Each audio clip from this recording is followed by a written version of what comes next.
الحمدللہ وکفا وسلام علی عبادہ الذین اصطفیٰ اما بعد۔ تذکرہ علی رضی اللہ تعالی عنہ میں آج ہم آپ کی خدمت میں 11ویں قسط کے ساتھ حاضر ہیں۔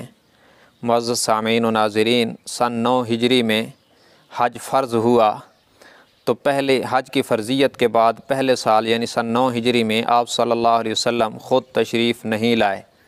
حضرت ابوبکر صدیق رضی اللہ تعالی عنہ کو امیر حج بنا کر روانہ فرمایا۔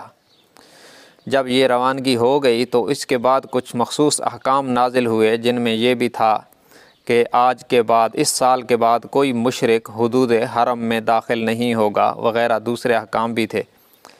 تو ان احکام کے اعلان کے لیے آپ صلی اللہ علیہ وسلم نے بعد میں حضرت علی رضی اللہ تعالی عنہ کو روانہ فرمایا۔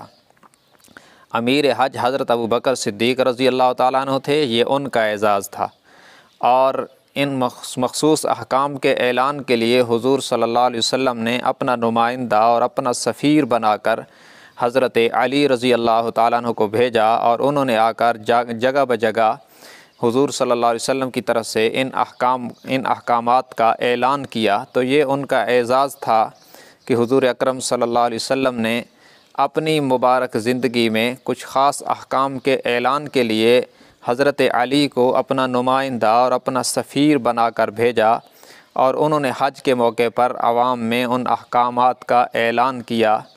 یہ ان کے لیے دیگر اعزازات کی طرح یہ بھی ایک اعزاز ہے کہ انہیں سفیر رسول بنایا گیا۔